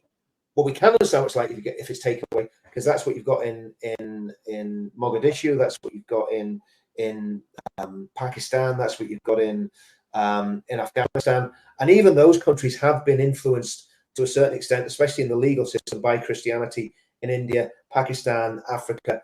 So, if you imagine the chaos that the world would have been in if Christ had never come, and that the gospel wasn't true, and this whole Christian experiment had never happened, then we would know what true brutality in a living hell is. And that, I think that's my point. And you look at people like Jordan Peterson and some intellectuals that are coming to faith, they're going, actually, this is what makes us civilized. It's not a question that white Europeans are a superior race in any way, shape, or form. That's not the issue. It's the civilization that was superior to African civilization, to Red Indian civilization, to Islamic civilization. That's what the difference was. It was the idea of self-sacrifice that leads to a community, builds a community. So that's why, again, I'm probably the worst example of Christianity I've ever met, so don't follow what I do. But the truth of the matter is, I know it's true, and I know it's true not just because of personal experience, but because of when you look back down through the long annals of history, you see it. And in fact, Tom Holland's book Dominion, if you get a chance to read that, Mo, you've got to read that book Dominion by Tom Holland. It's a massive book. I've got it somewhere in the world. Oh, not that he needs his book plugged, but that book there, guys, if anyone can get hold of that and read it, if you wonder why our societies and culture are like they are, then Tom Holland goes into a lot of detail about that and explains it. So it's not so. So I think we're at a stage now where I get what you're saying, Mo. Okay, you can have any religion as long as it's a fairly benevolent religion, but I don't think that's the case. I think there's something unique about Western civilization that comes out of Christianity. I disagree with the likes of Douglas Murray. I don't believe it. I agree, Richard. The thing is, I agree with that, but the thing is that if let's say if you want someone to be a good long distance runner, right, you have to first get them jogging, right, or you have to first get them walking. You have to first build their muscles, right? What you can't do is like someone who is just sitting on the couch all day and straight away they become a long distance runner, right? So we might be convinced that Christianity is that end goal, but you have to push people towards starting their journey whichever way that they start their journey in, right? So but the other aspect of that as well is, I think so a lot of the good things within Christianity are actually very inherent to human nature, and it's things that people have known but have never been articulated properly, and never been put into focus properly, never been put into a story format properly for them to understand the consequences of it and understand, like, relate to it, right, to become a good thing. It's not as if before Christianity nobody understood the meaning of sacrifice, right? Because otherwise you would not have huge civilizations like the Greek civilizations, like the Roman civilizations, like the Hittites, or any other civilizations like that, without the concept of men sacrificing for their future generations. They understood that in different formats, I think so. By just the way that Christianity articulated it, uh, if someone is seeing from an agnostic point of view, right?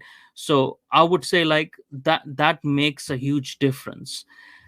For a Christian, it would be like, yeah, because it God had to come to earth to show the truth to people, right? And that's, it's something that we have always known, but we have forgotten, sort of a thing, right? But either way, I think so.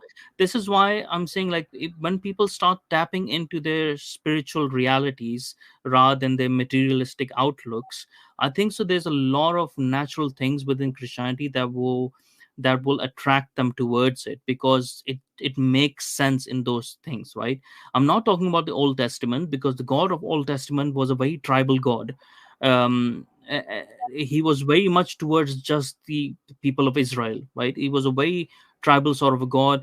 A lot of things that he has said in there is, a bit too harsh, let's say, towards people, like, there's a lot of death and mayhem over there. um but I'm talking about the God of New Testament mainly, right? But either way, that's what I'm saying. It doesn't matter.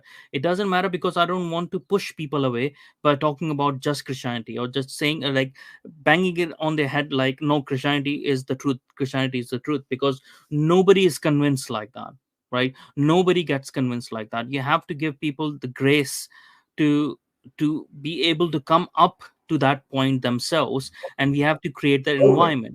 As soon as people start looking beyond themselves, I think so eventually they will start looking for a religion, right? Why is that as well? Is because there are a lot of things that we know naturally, for how to be a good moral person and stuff, but we don't see the value of it, right? Why should I do it? Well, I'm a clued on person, like, I should know better and stuff like that, because we don't all have the foresight to see what's going to happen in the future. But here's a set of ideas that has been put down by a lot of thinkers, because Bible is not the exact word of God as such. There's no dictation. It's taken from events that have happened according to them, and the lessons learned, sort of thing, right? So here's a set of people who have gone through that whole phase, through years and years and years, and they're seen, if this happens, then this is the outcome.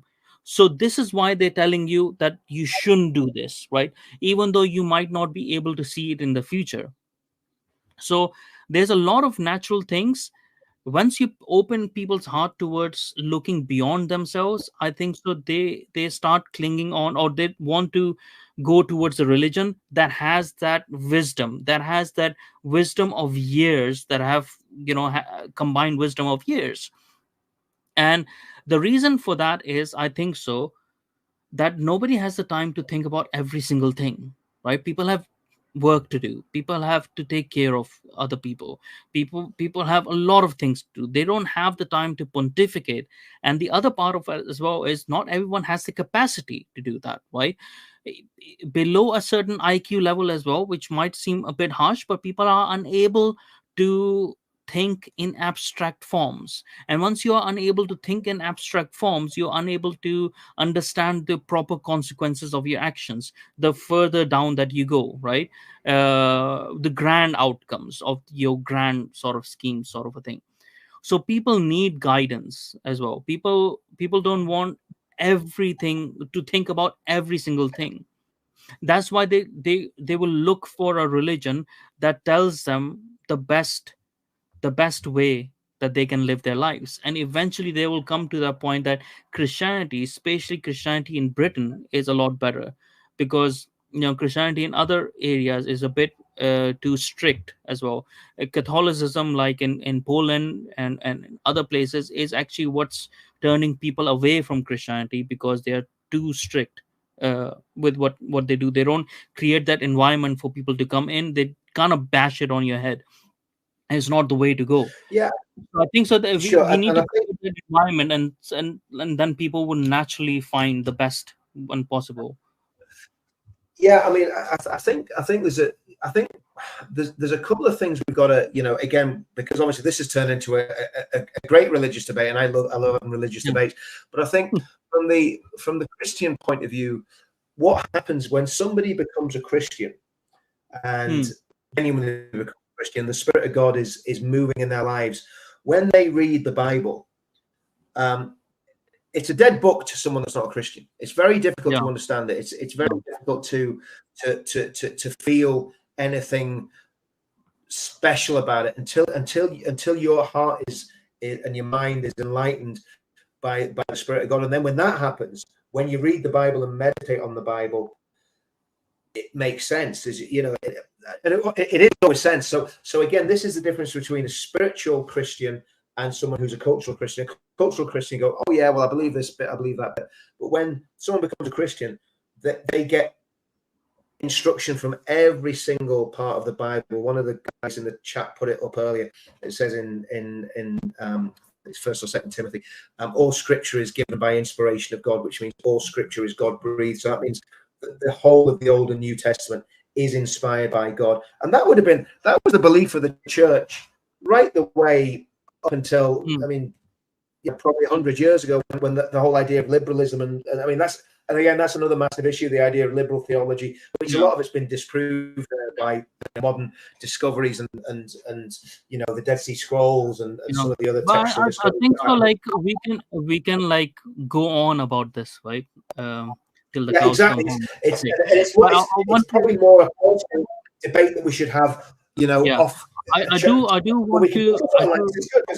There are people interacting with it, but again, I think we've got to both give our points of view on this moment, so that people are getting a completely rounded idea of what you believe and what I believe. I believe that the Bible's inspired by God. I believe that completely. I believe everything about Christ that's revealed in the New Testament and everything that's revealed in the Old Testament. So I would disagree that there's a difference between the Old Testament God and the New Testament God, but I understand why you think that, because exactly. There is quite a lot of blood and guts in the Old Testament, but again, it's a genre of literature. The Old Testament, a lot of it's history, poetry. It's not so much doctrine as the New Testament, but the doctrine is in there. Obviously, you've got the 10 Commandments, you've got a lot of stuff in the books of law. So it's a very, and again, because the Bible is made up of multiple books, 66 books, it's by a huge book, loads of different authors. It's not one book; it's a series of books that are basically together through time, and and have a coherent message about salvation, about who God is and how He interacts with His people. So from that point of view, that's where I'm coming from, and I don't expect my listeners to agree with me on that. I'm not trying to make you agree with me. What I'm saying is, this is what I believe. Do I fail at it all the time? Absolutely, because I'm human. It's human to err. But that's what I believe. That's my, and I do believe that belief system is very positive for whatever society that you're operating in. And even when we fail, even though we fail desperately sometimes, God is, that's the whole idea of repentance, forgiveness. We can come back, we can be forgiven. And incidentally, Douglas Murray makes a very good point in his book, The Madness of Crowds, where he says there's a difference between Christianity and the woke mind virus, which is a religion itself. Wokeness is a religion. The difference between the two is there's no forgiveness in being woke. It's a bit like Farage's rule that if you were ever written first BNP or the EDL, you can't join his party. There's no forgiveness there. There's no second chance. If you made a decision when you were 20 to join the BNP, you can't join Farage's little tribe. That's the thing. Like, there's a difference between bad religion and good religion, right? So, woke is more attuned with Islam, probably. Yeah, exactly. So yeah, I mean, these things are good things to discuss. But I mean, let's get to Tommy, because obviously, and again, he's been served with papers. It seems Hope Not Hate had a lot to do with that. They were gloating about it on whatever day it was, Monday, and then on Tuesday they got a big backlash from George Galloway. And again, I don't know the ins and outs of that. I'm not even really interested in it, to be quite honest with you. One of the things I found appalling was Hope Not Hate put out a little video on Twitter of a guy walking up and down in a prison cell, obviously in a soldier confinement. I thought this was hilarious. So they think it's funny that a guy that hasn't hurt anybody, hasn't assaulted anyone, hasn't threatened anyone, is going to face 2 years in prison because he's been accused of publishing a film which he says he didn't publish. So, you know, like, what do we do with people like Hope Not Hate that are just, they're bullies? They're basically bullies. And if you've ever seen the state of this guy that runs Hope Not Hate, he could put you out of a paper bag. You know what I mean? You know, that's the caliber of the people. The other guy is Oppo. His sidekick Collins was a fully paid up goose-stepping Nazi, for goodness sake, and now he's far left. You know, so he's gone from being an extremist Nazi to being an extremist, you know, left-wing ideologue. I mean, and these are the people that in this Labour government that's coming in are going to have massive power and influence. And Christians, you know, Jews, right-wingers are going to be, we're going to be in the crosshairs of these people because they're going to be run by Islamists. They're going to be run by the far left. They're going to be run by the green. You know what I think is going to happen, Richard, is I think so they're going to implode. I think so there's going to be Hope Not Hate going after Labour because they want them to be more left than they are, and Labour is going to have to fight, right? It's just the way that we're seeing Galloway fight Hope Not Hate, right? Because they're bedfellows, both of them, but because he's not adhering to all of their things, they're going after him, right? And the same thing is going to happen with Islamist and Labour, because as soon as Labour comes in and they're not doing everything that the Islamists want them to do, and they actually want to do just a little bit and just listening to moderates, because, you know, Sadiq Khan, even though he's linked with Islamists and stuff, but in his personal life, he's a very moderate Muslim, you know, because no proper Muslim will own a dog like he does, right? He's a very, very moderate Muslim himself. He has another ideology that he properly believes in attached to him is the woke virus. He's actually won't be classified as a Muslim because he's so much in line with woke mentality. I think so. What's going to happen? I hope what's going to happen is that they're going to eat each other out, right? So that's why I say, like, let them have at each other. How we counter this is that we need to have that ourselves.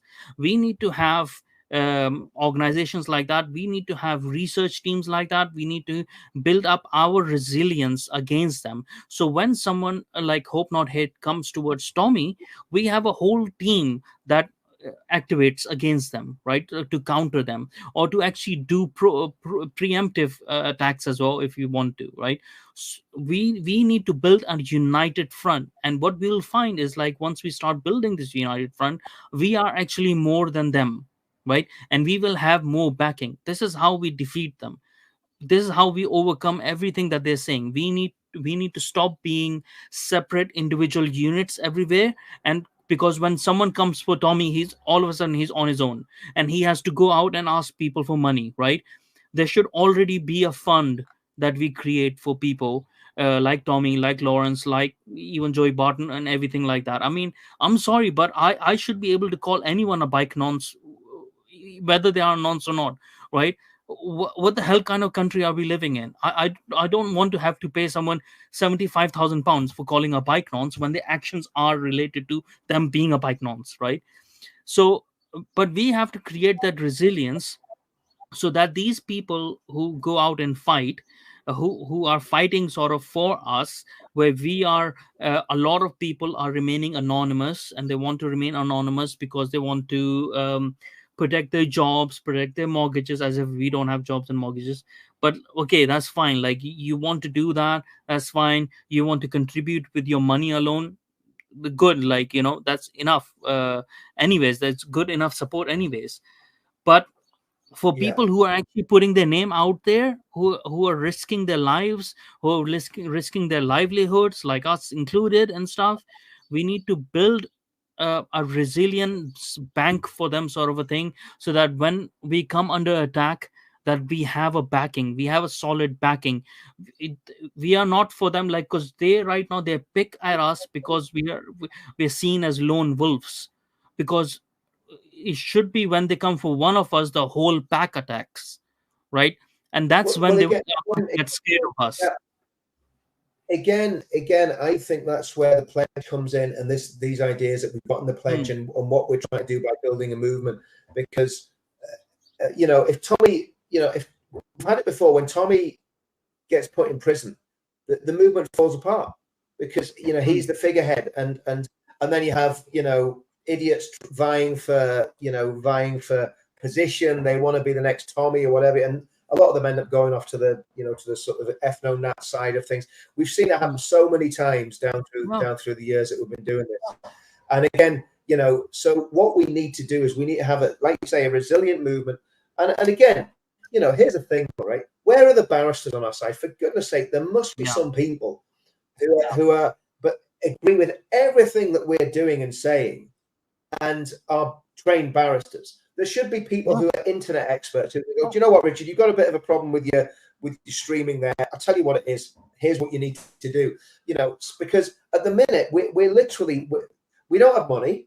We don't have any money. That's not an appeal to me, but we don't have money, and I've never asked for money, and I'm not going to start now.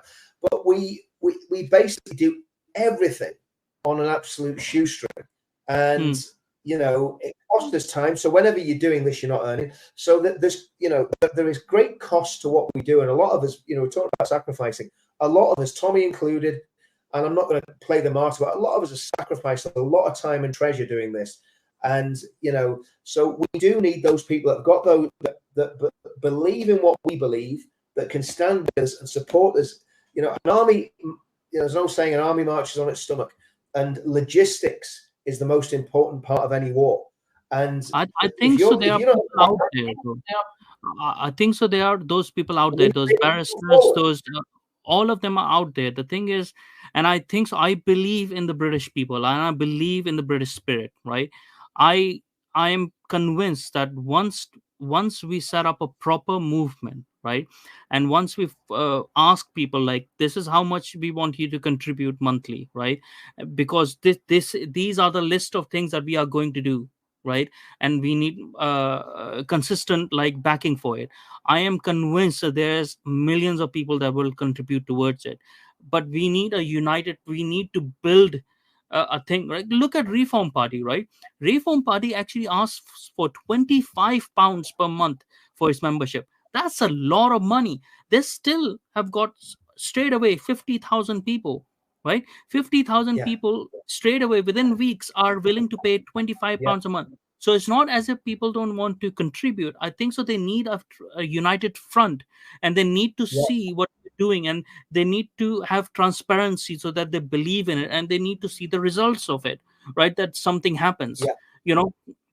Once exactly. we put I think so people will contribute, and we'll have a proper logistics, and all those plans like we are trying to make in the background and stuff. I think so once we introduce that, there will be a huge uptick, and it doesn't matter what little things we disagree upon, right? Very little things that we can disagree. What things we agree upon is our love for the country and wanting it to be better, right? If we stand on those things and we stand on that pledge, on even the pledge of allegiance of the British pledge of allegiance that we give to our king and stuff, right? Even that pledge, if we put forward to people, it's like just pledge on that what you're supposed to do. I think so we'll have a huge backing, and we actually won't need millionaires then, because we'll have the backing of the British people, and that would mean that we are not influenced by millionaires and billionaires or whatever and do their bidding. We'll do the bidding of the people. Again, that's where it gets back to the pledge and the ideology in that pledge, because that's so important that we get that absolutely right. And again, what we've got out there at the minute is a work in progress. I mean, we haven't obviously we haven't changed it, but we're going, this is a document that needs to be discussed, and that we need to get a good consensus on, because once you've got a consensus on what it is that we all believe, and people can rally behind that flag and say, okay, this is actually what it means to be British, and this is how we're going to change society in the 21st century. Because there's so many things that we're facing. I mean, I was listening to someone speaking the other day, I can't remember where it was, but he was talking about it was Gad Sad. He was talking about the way that AI has been infected with the woke mind virus. So basically, the programmers that are programming AI are programming it to be far left woke, in its ideology, and obviously it is artificial intelligence. Now that is very worrying. That's, you know, these are things that we, you know, 20 years ago we wouldn't have even considered when you were talking about politics. You wouldn't have considered that this massive tool that can benefit all of humanity is going to be programmed with people with ill intent. And I've had it when you question it about certain things and you come across as right leaning, it always tells you off. And like Gav said, you know, what happens if it suddenly decides that if you misgender someone, you should be vaporized? You know, I mean, I know that sounds, but it's not actually that far fetched. That's the scary thing about it. So, you know, there's a lot of challenges that we're facing, and you know, we need to work out how we can do all this together and how we can build that consensus. And I thought what was great about that 1st of June, and it's got to be the same on the 27th of July. There was a great sense of unity. Now, here's the thing, okay?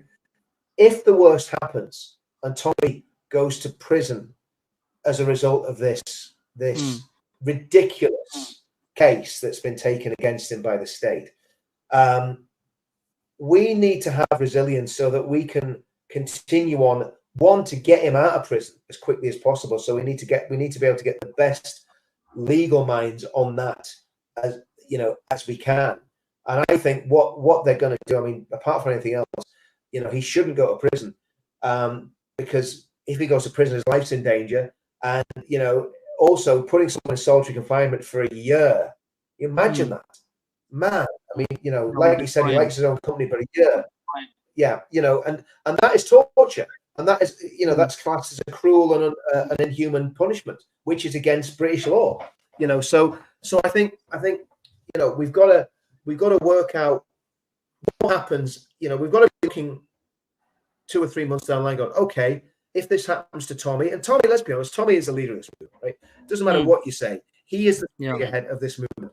And there's been plenty of pretenders come on and try to knock him off his perch when he's been either in prison or when he's had difficulties, and they can't come anywhere near him, right? So he's got that X factor. There's something about that man that basically people look up to and gravitate to, and you know, long may that last.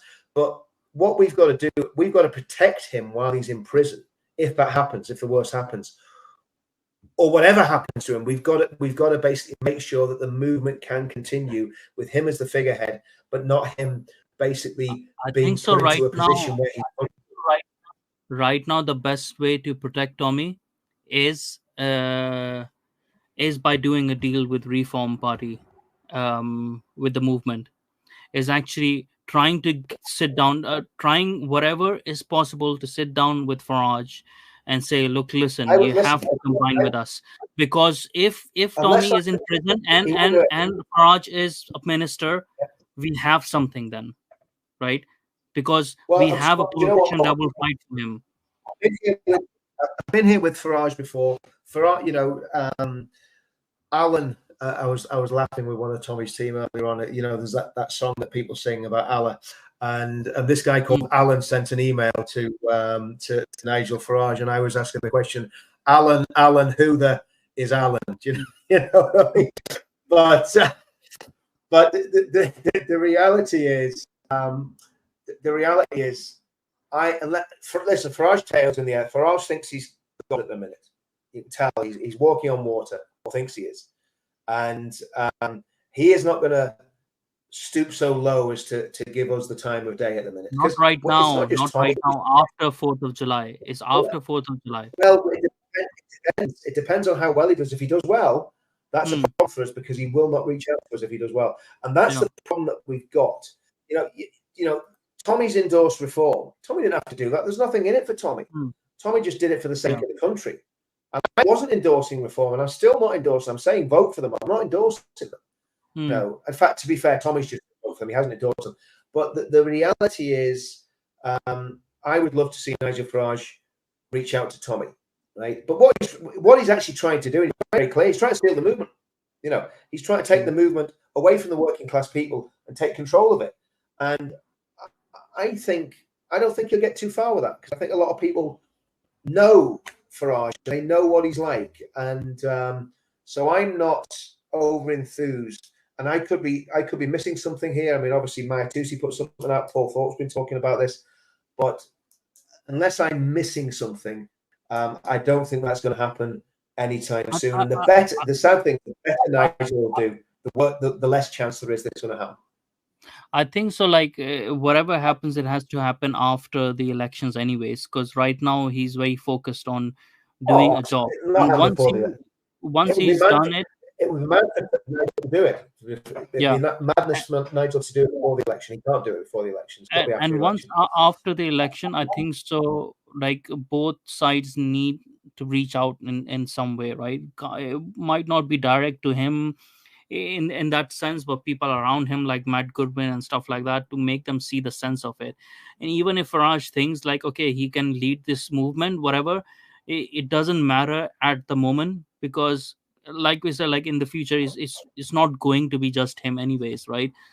But I think that's a thought, like that's a thought that might secure him, right?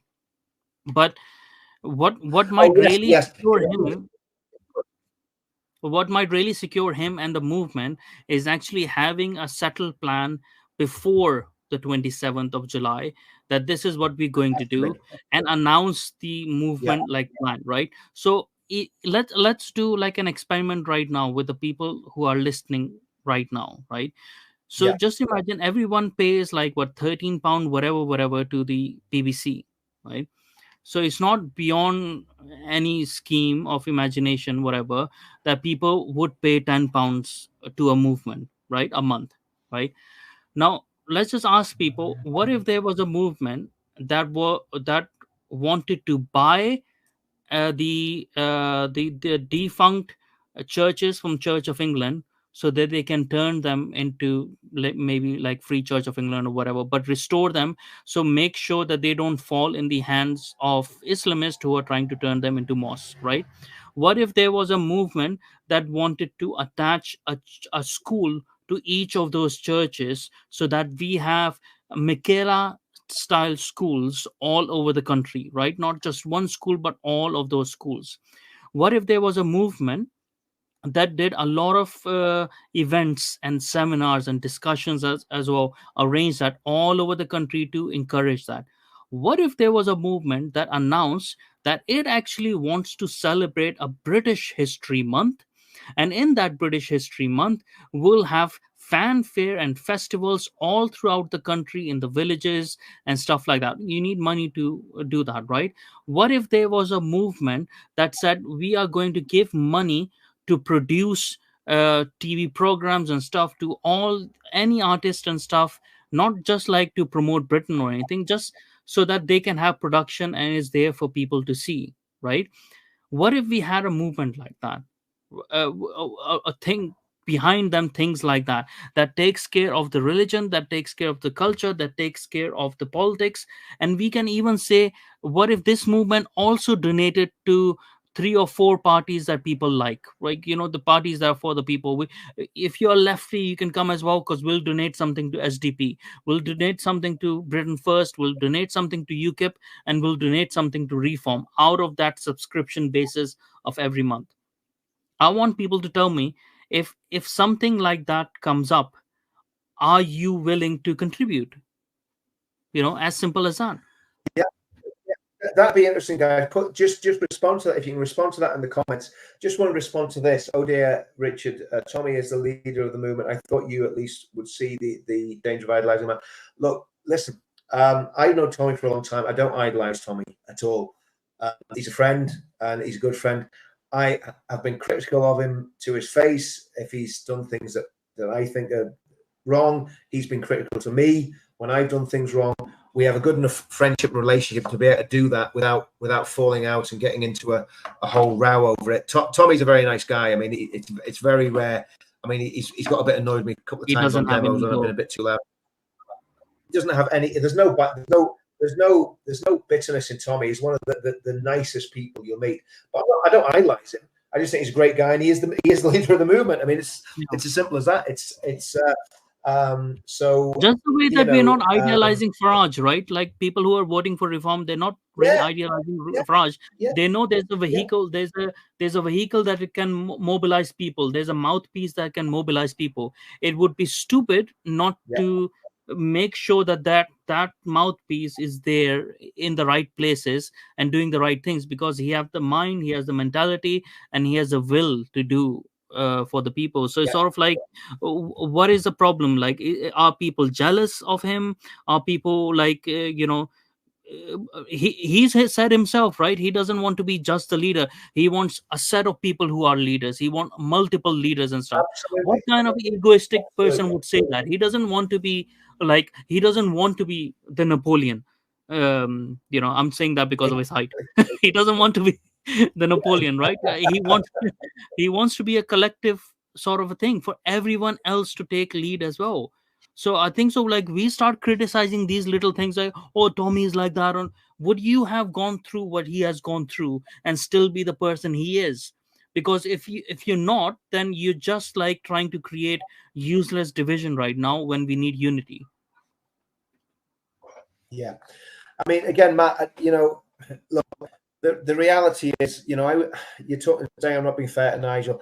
I've been very fair to Nigel. I've told people to vote for his party. I look, Nigel Farage did what he did to us. I'm not gonna soft soap anyone. Nigel basically, called our movement knuckle dragging thugs, and now he wants to, take the movement over. So I'm not being unfair to him. I'm just saying the He was being reality unfair. is, yeah, he was being unfair. And look, I'm telling people to vote for his party. If I don't dislike Nigel Farage at all. I don't know the man. I've never met him. He might be perfectly charming. I don't know anything about him personally. But what I am saying is that on previous form, I have concerns about Nigel Farage. 100%. 100% I have concerns about Nigel Farage. So yeah, but again, I mean, I think to me, what we need as well is the movement has to be separate from politics. So you Yeah. have the movement, which is cultural, a community. Again, guys, I'm not going to impose my spirituality on anyone. I tell you what I think and what I believe, and that's it. I'm not going to impose it on anyone, because you can't impose it on anyone. It's choice. It's well, depending on what you believe about theology. But the reality is, I can't make anybody believe what I believe. It's between them and God. But the truth is, to me, we need the culture, we need the religious side of it, and we need the political side of it. Those three things are what make a nation, and that's just a fact. If you look through history, there's good religion and bad religion. That's what makes a nation, and that's what we need to get back to. And the British nation is built on Christianity, good governance, and good neighborly community relations. That's what makes a country great, and that's what Britain was until And that's something that very you said earlier as well, right? You don't really need a majority of people to make an effect. If we had like Reform has 50,000, right? Even if we had 100,000 people willing to contribute monthly on a regular basis, and we had the finances, like, transparent and stuff, and what we're doing and achieving like that, I think so in 5 years time, when it comes to 2029, we will be able to do everything that we are saying, because we would have built up to that point. And in that time, we would have saved our churches from going into the hands of Islamists. We would have built schools and stuff and uplifted the spirit of people in that way. We would be celebrating this is my what I want to do every summer. I want to have a British History Month, and we have a fanfare every all throughout. Like, we're going to have our month now, because you have month of debauchery, month of nonsense history that you have.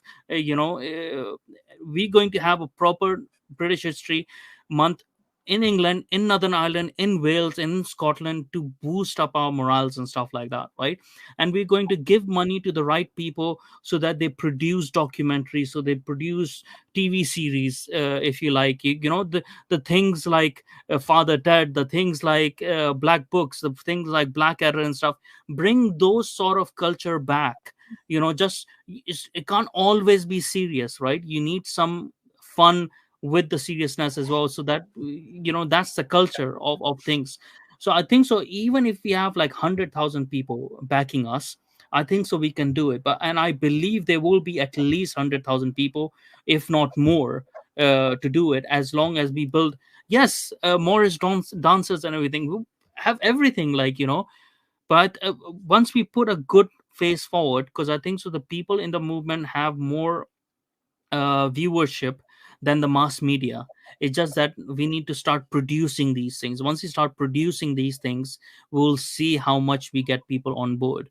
So yeah, I personally believe, like, once we create this, and we set up like, a monthly subscription for people, we will at a minimum we will have 100,000 people, and you'll see how we change the things, how we back our own. We won't have people like Tommy Robinson getting into trouble because Hope Not Hate are coming after him. We will have proper backing for him. If they come for him, they come for all of us then, or any other person like that within that movement.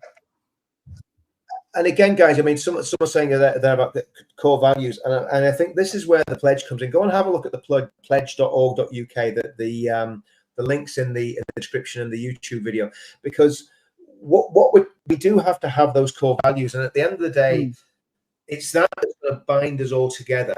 And here's the thing: if people break those core values, then they are, they've got to leave the movement, because if we have someone who's saying, well, I'm not anti-Semitic, I'm not racist, I'm not, I'm pro this, I'm pro that, and you break that canon, then there's no longer a place really there for you, unless you obviously, you're sorry and you say many mistakes or whatever.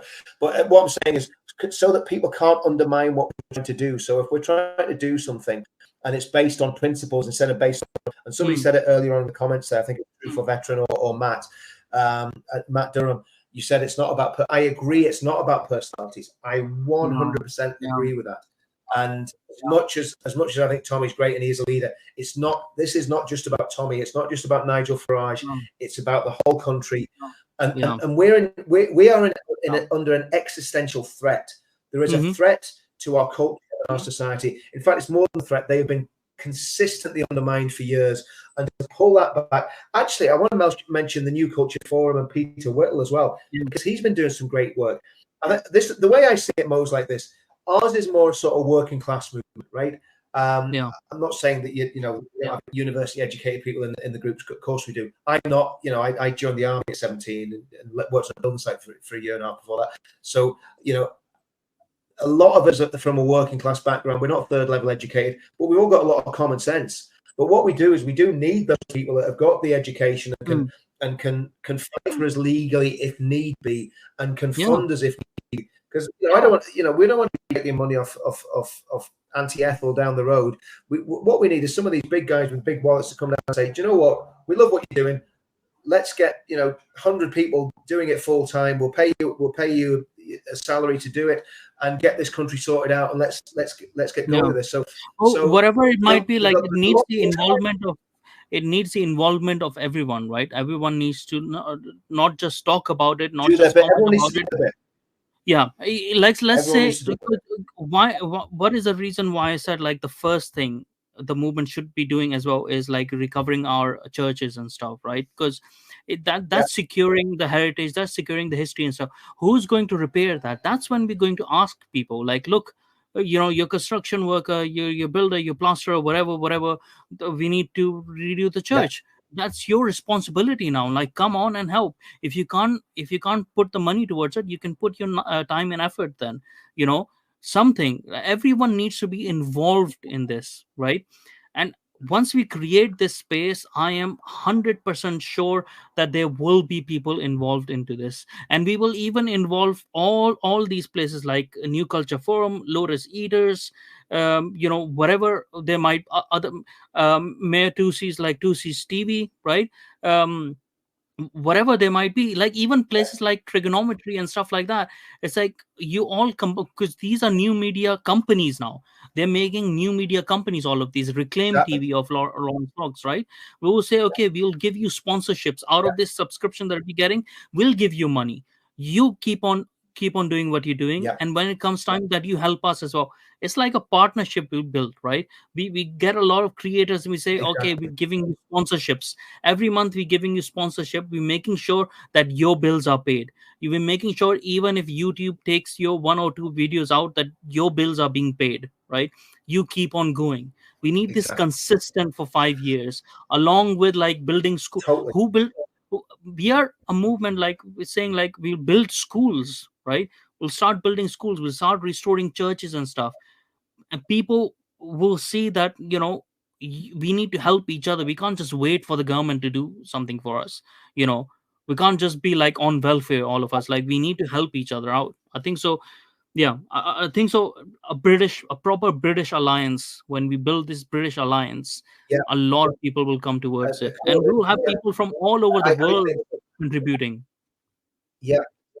And it's exciting what we can do, but I think we do need to when a movement is flourishing, in a way we almost should have built the movement in the background and Yeah. built it up so we had 100,000 people in it before we did our first demo. Because Mm. what we've done is we've just taken our gun and gone bang. We fired one bullet and we've really nothing left.